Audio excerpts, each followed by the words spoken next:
Hello everyone. आज का जो टॉपिक है वो है क्लास 9 के लिए चैप्टर नंबर 4 सिविक्स की बुक का वर्किंग ऑफ इंस्टीट्यूशन। इस चैप्टर में हम पढ़ने वाले हैं कि हमारे पास जितने भी इंस्टीट्यूशंस हैं, यानी कि मेजरली हमारे पास 3 इंस्टीट्यूशंस होती हैं, लेजिस्लेचर, एग्जीक्यूटिव और हमारे पास जुडिशरी। ये 3 इंस्टीट्यूशंस कैसे काम करती है, क्या क्या काम करके ये किसी भी रूल, किसी भी लॉ को रूल में बदलती है, या बहुत सारे ऑर्डर हम देखेंगे कि यहाँ पे क्या क्या चीज़ें कैसे प्रोसेस में ली जाती हैं, और भी बहुत सारी चीज़ें हम इसमें पढ़ने वाले हैं। तो आई होप आप सब जुड़े रहेंगे, और अभी तक आपने अगर सब्सक्राइब नहीं किया है तो सब्सक्राइब कर दीजिए अगर आप हमारे चैनल पर नहीं हैं तो, और प्लीज़ लाइक कर दीजिए।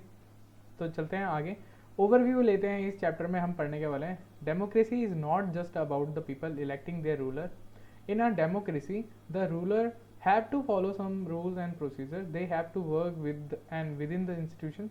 मतलब यहाँ से लेके यहाँ तक एक ही बात बोली गई है कि अगर आपके पास कोई भी डेमोक्रेसी अपने अगर फॉलो कर रहे हैं तो उसमें खाली एक ही काम नहीं होता कि आपने किसी भी आदमी को, किसी भी प्रतिनिधि या किसी भी कैंडिडेट को आपने इलेक्ट कर लिया, वो नहीं है खाली। उसके बाद जो प्रोसीजर है, जो कैसे वो उस चीज़ को फॉलो करेंगे और वो किसी भी इंस्टीट्यूशन के पार्ट हो के या उसके साथ काम करके कोई काम करेंगे और रूल बनाएंगे और भी बहुत सारी चीज़ें करेंगे। तो ये सारी चीज़ें इस चैप्टर में हम पढ़ने वाले हैं। This chapter is about the working of such institution in a democracy.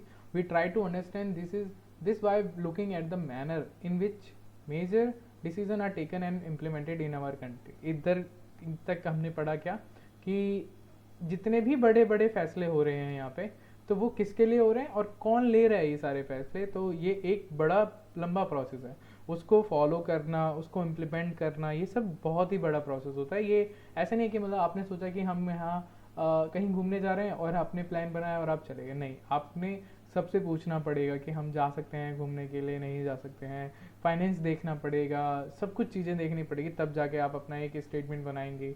उस पर भी पेरेंट्स के साइन होंगे कि आप जा सकते हैं, नहीं जा सकते हैं। अगर पेरेंट्स आपको नहीं कर देते हैं यानी नहीं जाने दे सकते हैं, तो आपका जो भी आप बनाना चाहते थे या रूल था या जो आप फॉलो एक्शन करना चाहते थे वो इम्प्लीमेंट नहीं हो पाएगा। और नहीं हो पाएगा का मतलब है कि आप उस चीज़ को फॉलो नहीं करेंगे।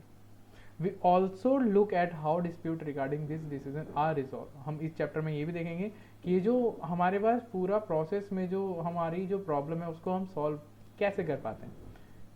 इन this process we came across 3 institution that play a key role in major decision, legislature, executive and judiciary. You have already read something about this institution in earlier classes. आपने पढ़ रखा होगा कि इस चैप्टर में आपने लेजिस्लेचर क्या होता है, एग्जीक्यूटिव क्या होता है, जुडिशरी क्या होती है। Here we shall quickly summarise those and move on the asking larger question. अब हम बात करते हैं, ये फटाफट समराइज करते हैं कि ये तीनों चीज़ें थी क्या, कैसे काम करती थी, क्या क्या फंक्शन थे इनके, और हम आगे बढ़ते हैं। In case of each institution we ask what does this institution do. मतलब अगर हम पूछें कि भाई ये क्या प्रोसेस में आते हैं, ये क्या काम करती हैं, सिंगल भी, तो हमें पता चलेगा how is this institution connected to other institution. हमें ये भी देखने को मिलता है कि ये आपस में सारी की सारी इंस्टीट्यूशन आपस में कनेक्टेड है। बट मेक इज फंक्शनिंग मोर और लेस डेमोक्रेटिक। क्या चीज़ें बनाती हैं इन्हें ज़्यादा काम, ज़्यादा फंक्शन के लिए और क्या कम फंक्शन के लिए। The basic objective here is to understand how all this institution together carry on the work of government. मतलब क्या है, जितने भी काम होते हैं, जितने भी वर्क होते हैं यहाँ पे, जो भी इंस्टीट्यूशन काम करते हैं वो गवर्नमेंट के लिए काम करते हैं। Sometime we compare these with similar institution in other democracy. हम फिर कंपेयर भी करते हैं कि भाई लेजिस्लेचर ने तो अपना काम कर लिया था, तो अभी तक जुडिशरी ने अपना काम क्यों नहीं किया, या एग्जीक्यूटिव वाले लोगों ने अपना काम क्यों नहीं किया। हम कंपेरिजन भी करते हैं। In this chapter we take our example from the working of the national level government called central government. इस चैप्टर में हम पढ़ेंगे कि एक हमारे पास जो सेंट्रल गवर्नमेंट है, जो नेशनल लेवल पे होता है, जो नेशनल लेवल पे वर्क करता है, उसको हम कहते हैं सेंट्रल गवर्नमेंट, यूनियन गवर्नमेंट और just government of India. While reading this chapter, you can think of and discuss example from the working of government in your state. आप अगर अभी पढ़ रहे हैं ये चैप्टर में, और तो आप देखेंगे कि आपके यहाँ के, आपके स्टेट के, आपके कंट्री के, आपके यहाँ पे जो है हमारे में नेशन में जो भी डेमोक्रेसी पार्टीज हैं वो कैसे टास्क परफॉर्म करती हैं और उनको परफॉर्म करवाने के लिए क्या क्या चीज़ें करनी पड़ती हैं। तो चैप्टर चालू करते हैं। 4.1 हमारे पास है, उसका नाम है how is a major policy decision taken. कैसे आप बड़े बड़े पॉलिसीज़, बड़े बड़े डिसीजन ले पाते हैं। तो सबसे पहले बात करते हैं a government order on August 13 1990 the government of India issued N order it was called an office memorandum. इस चीज़ को क्या बोला गया है? ऑफिस मेमोरेंडम बोला गया है। ठीक है, तो क्या चीज़ है ये एक तरह का ऑर्डर है। लाइक जैसे हर कोई ऑर्डर होते हैं वैसे ही ये भी एक मेमोरेंडम था, ये भी एक ऑर्डर था। तो it had a number and is known by that OMO, इस नंबर से जाना जाता है इसे, OM number 36012/3190 EST SCT dated, ये डेट है इसके ऊपर 13.8.1990, मतलब क्या है? ठीक है, the joint secretary and officer of the department of personnel and training in the ministry of personnel public grievance and pension. मतलब यहाँ पे क्या क्या चीज़ें हुई कि भाई ये एक पास किया गया बिल, और बिल आप मेमोरेंडम मान लें, ये ऑफिस मेमोरेंडम है, ऑफिस मेमोरेंडम पास किया गया। ठीक है, और कहाँ पे पास हुआ ये? Training and ministry, training in the ministry of the personnel, यहाँ पे पब्लिश हुआ है। मिनिस्ट्री ऑफ पर्सनल के साइन है, पब्लिक ग्रीवेंस एंड पेंशन वालों की साइन है। ठीक है,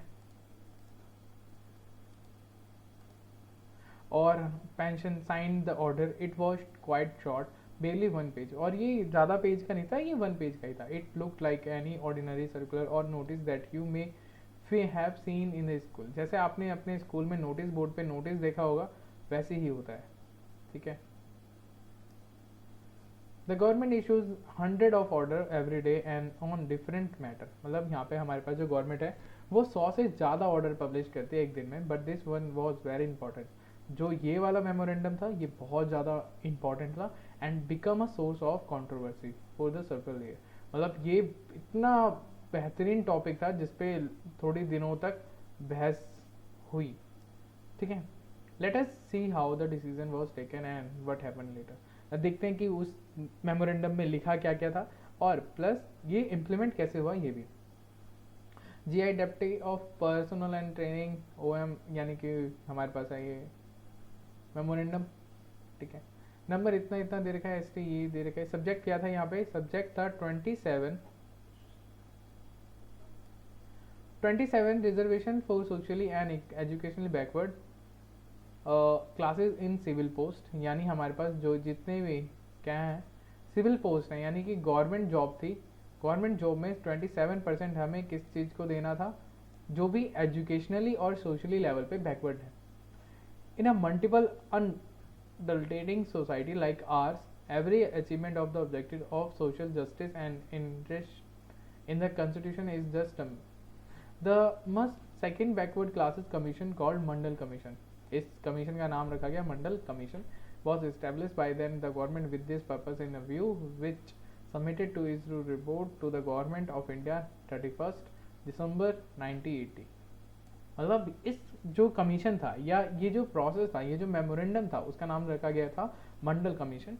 ठीक है, सेकंड पॉइंट इसमें था government have carefully consider the report and recommendations of the commission in the present context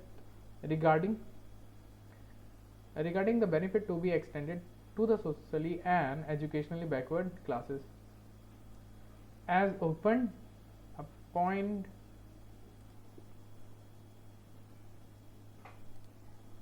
अब बात करते हैं इसमें हमें जो 27% वैकेंसीज मिली है या दी जाएगी गवर्नमेंट जॉब में, वो दी जाएगी SEBC वाले लोगों को। SEBC वाले लोग कौन हैं? बैकवर्ड से ही हैं, सोशली एजुकेशनली बैकवर्ड क्लासेस। ठीक है, the aforesaid reservation shall apply to vacancies to be filled by direct, और इनकी वैकेंसीज को डायरेक्ट ही भर्ती दी जाएगी। ठीक है, अब बात करते हैं this order announce the major policy decision. It said that the 27% of vacancies in civil post and services under the government of India are reserve for the socially and educationally backward classes SEBC। मतलब इन लोग, मतलब ये जो 27% जो job vacancies आएंगी civil post पे, ध्यान दीजिएगा, सिविल पोस्ट पे जो जॉब्स होंगी ये सारी की सारी ये गवर्नमेंट में दी जाएंगी, गवर्नमेंट की तरफ से उन लोगों को जो सोशली और एजुकेशनली बैकवर्ड है। ठीक है, SEBC is another name for all those people who belong to caste that are considered backward by the government. SEBC वो लोग हैं जो गवर्नमेंट के द्वारा बैकवर्ड माने गए हैं या बताए गए हैं, ठीक है। The benefit of job reservation was still then available only to schedule caste and schedule tribe. उस टाइम पे बेनिफिट जो था वो इन्हीं का था, बट इनके साथ एक और लोग आए, मतलब इनके साथ एक और कम्युनिटी आई, उनका नाम था ओबीसी। ओबीसी कौन है यहाँ पे हमारे पास? जो बैकवर्डी और हमारे पास सोशली एजुकेशनली बैकवर्ड है हमारे पास, ठीक है। द डिसीजन मेकर्स, यहाँ पे डिसीजन मेकर कौन है? Who decide to issues this memorandum, किसने डिसाइड करा ये मेमोरेंडम पास करने के लिए? तो सबसे पहली बड़ी चीज़ तो यही थी कि भाई कौन है ये आदमी। Clearly, such a big decision could not have been taken by the person who signed that document. हालांकि ये ऐसा पॉसिबल ही नहीं है कि एक जने की तरफ से ये या एक पर्सन के हिसाब से हो। तो officer was merely implementing the instruction given by the minister of personnel. ये पर्सोनल जो हमारे पास है ये मिनिस्ट्री ऑफ पर्सोनल की तरफ से था, ठीक है।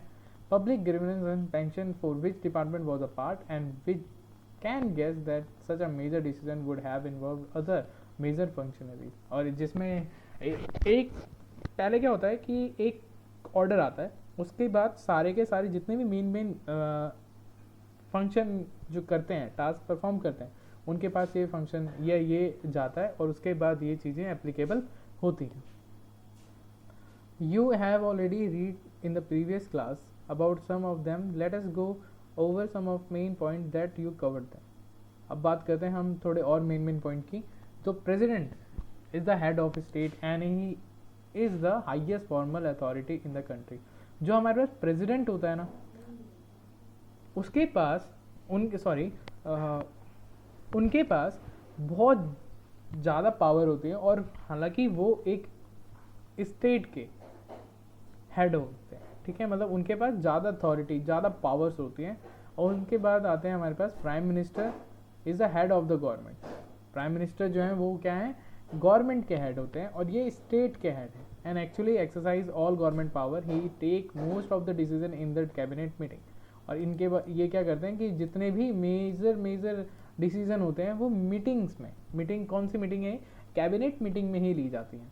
Parliament consist of the president and 2 houses, Lok Sabha and Rajya Sabha. The prime minister must have the support of the majority of Lok Sabha member. मतलब यहाँ पे जो पार्लियामेंट में जो लोग हैं उनके पास ज़्यादा से ज़्यादा वहाँ पे 2 हाउसेज हैं, पहला है लोकसभा और दूसरा है राज्यसभा।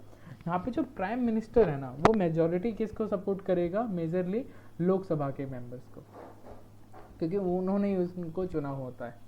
सो were all these people involve in this decision regarding the office memorandum? Let us find out. क्या ये सारे के सारे लोग इस डिसीजन में, इस जो डिसीजन प्रोसेस है ये ऑफिस मेमोरेंडम है, इसमें पार्टिसिपेट कर रहे थे? अब जानते हैं इनके बारे में।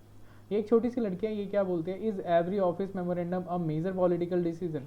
If not, what made this one different? अच्छा, हालांकि ऐसा ही क्यों हुआ कि इसी प्रोसेस को इतने बड़े पैमाने पे गौर करने के लिए रखा गया? क्योंकि मेजॉरिटी ऑफ पीपल चाहते थे कि ये चीज़ें रूल करें। मेजॉरिटी ऑफ पीपल चाहती थी कि ये चीज़ें रूल करें। हालांकि धीरे धीरे चीज़ें सॉर्ट आउट हुई, बहुत सारे डिस्प्यूट भी हुए हैं उस टाइम पे इस चीज़ को लेके, और वो डिस्प्यूट को रिजॉल्व कराया गया। रिजॉल्व किसने कराया? रिजॉल्व कराया हमारे यहाँ पे कोर्ट, जो जुडिशरी है हमारे यहाँ, उन्होंने रिजॉल्व कराया कि जो भी चेंजेस हो सकते हैं इसमें लाए जाएंगे और चेंजेस करे जाएंगे, और हालांकि चेंजेस हुए भी। This office memorandum was the culmination of long chain of events. Culmination होता है कि बहुत टाइम से चली आ रही थी ये चीज़ें और बहुत लंबे प्रोसेस से चलती थी, ठीक है। तो इसमें बहुत बड़ा प्रोसेस भी जाएगा, ठीक है। The government of India had appointed the second backward classes और commission in 1979। It was headed by the BP Mandal. और उन्होंने एक मंडल, मतलब उन्होंने एक कमीशन रखा, उसका हेड बनाया, हेडेड बाय बीपी मंडल, और इस कमीशन का नाम रखा गया मंडल commission. It was asked to determine the criteria to identify the socially and educationally backward classes in India and recommended step to be taken for their advancement। मतलब क्या है कि ये जो कमीशन था इसका ये काम था कि जितने भी पिछड़ी जाती है लोग, उनके लिए उनका एडवांसमेंट हो सके, मतलब कि उनको चीज़ें बेहतर मिलें, और वो कैसे मिलेंगी ये सारी चीज़ों पे काम करा जाएगा। The commission gave its report in 1980 and made many recommendations. One of this was that 27% of the government job is reserved for the socially and educationally backward classes। सबसे पहला काम क्या था कि 27% गवर्नमेंट जॉब रिजर्व करी जाएंगी इस classes के लिए। The report and recommendation were discuss in the parliament. फिर पार्लियामेंट आया, पार्लियामेंट में ये चीज़ें डिस्कस करी गई कि ये सही हो रही हैं या नहीं हो रही हैं। बहुत सालों तक चली हैं चीज़ें।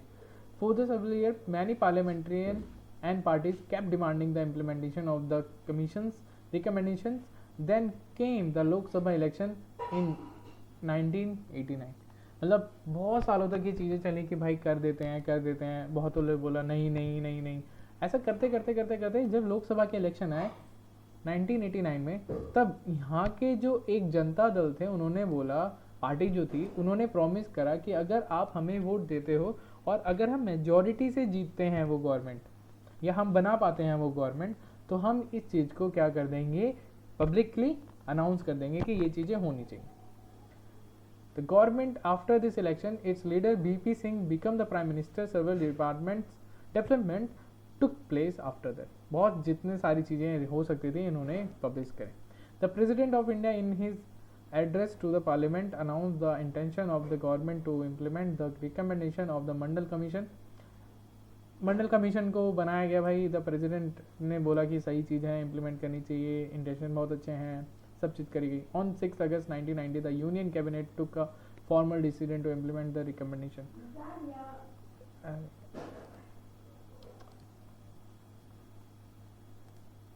तो कहाँ थे हम? On 6 August 1990, the Union Cabinet took a formal decision the implement of recommendation। 6 August 1990 में या 6 अगस्त 1990 में यूनियन कैबिनेट ने एक फॉर्मल डिसीजन लेते हुए कहा कि इस चीज़ को इम्प्लीमेंट करना चाहिए। The next day prime minister BP Singh inform the parliament about the decision through the statement in both houses of parliament. फिर हमारे पास जो हमारे उस टाइम के बीपी सिंह प्राइम मिनिस्टर थे, उन्होंने पार्लियामेंट दोनों हाउसेज में ये चीज़ को पहुँचाया। The decision of the cabinet was send to the गॉड department of personnel and training. और ये पूरा कैबिनेट मिनिस्ट्री जो था हमारे पास, इनके पास भी पहुंचा था। The senior officers of the department and drafted an order in the line and cabinet decision and took the minister approval. ठीक है, उनके बाद कैबिनेट डिसीजन हुआ, सबने अपने अपने अप्रूवल दिए कि होना चाहिए नहीं होना चाहिए, और ये चीज़ें लगाई गई 13 अगस्त 1990 में। For the next few month this was the most hotly debated issue in the country. आपको हैरानी हो जाएगी कि ये बहुत ही गर्म मुद्दा था जिस पे बहस चल रही थी, और हर जगह चल रही थी। जैसे कि न्यूज़पेपर में बहस चल रही थी, जैसे कि मैगजीन में बहस चल रही थी, जैसे कि आप हर जगह पे देख सकते थे किसी ना किसी ने अपने पॉइंट ऑफ व्यू दिए हैं, किसी ना किसी ने इसके अगेंस्ट में कुछ बातें बोली हैं, ये सारी चीज़ें होती रही। और यहाँ पे फोटो है एक, इसमें देखते हैं, no reservation for this quota, अमूल the right test reserve for this outstanding butter classes. आप देख सकते हैं यहाँ पे ओ को हाईलाइट किया गया, यहाँ पे बी को हाईलाइट किया गया, और यहाँ पे सी को हाईलाइट किया गया। तो यहाँ पे यानी कि 3 इन वर्ड को आप जब जोड़ेंगे तो आएगा ओ बी सी। यहाँ पे किसकी बात हो रही है? ओ बी सी की बात हो रही है, जिनको हाईलाइटेड करके बताया गया कि सीट्स इनके लिए रिजर्व है, या अब जो सीट्स रिजर्व होंगी वो इनके लिए सीट रिजर्व होने वाली। हालांकि हम ये सब चैप्टर में पढ़ चुके हैं कि भाई क्या क्या चीज़ें हैं, लेकिन हम मुद्दे में नहीं जाएंगे कि भाई लड़ाइयाँ हुई, बहस हुई, बहुत सारे डिस्प्यूट्स हुए और फिर कैसे हटाए गए, ये बहुत बड़ा प्रोसेस है। अब बात करते हैं भाई, बहुत सारी इम्प्लीमेंटेशन तो हुई इसके बाद, बहुत सबने बोला कि वो जो भी डिसीजन था ये रॉन्ग था, ये राइट था, बहुत सारे गुड और बैड इफेक्ट पड़े इसके, लेकिन हमें ये नहीं पढ़ना है। हमें ये पढ़ना था हु रिजॉल्व दिस डिस्प्यूट। ये डिस्प्यूट जो चला इसको रिजॉल्व किसने किया? You know the Supreme court, क्या आप जानते हैं सुप्रीम कोर्ट के बारे में? And the high court in India settle dispute arising out of government decision. Some person and association opposed this order filed a number of cases in the court.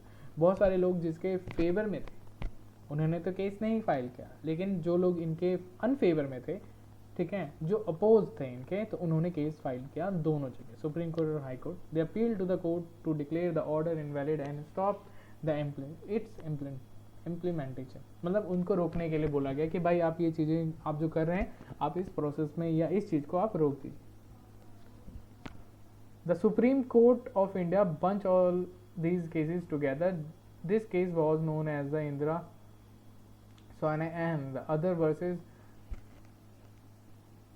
Union of India case 11 जज of Supreme Court heard argument of both side.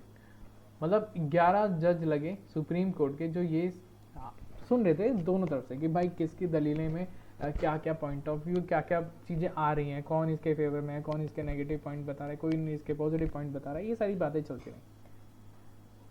By majority of the Supreme Court judge in 1992 declared that this order of the government of India was valid। बता दिया गया कि भाई ये जो चीज़ था ये वैलिड था, ये चीज़ें होनी थी, ये चीज़ें सही थी। तो the same time of Supreme court asked the government to modify its original order। It said that well-to-do person among the backward classes should be excluded from the getting the benefit of the reservation according the Department of the Personnel and Training issued the another office memorandum in 8 September 1993। The dispute thus came to an end and this policy has been followed since। उसके बाद थोड़े changes करे गए और फिर ये चीज़ें लागू कर दी गई।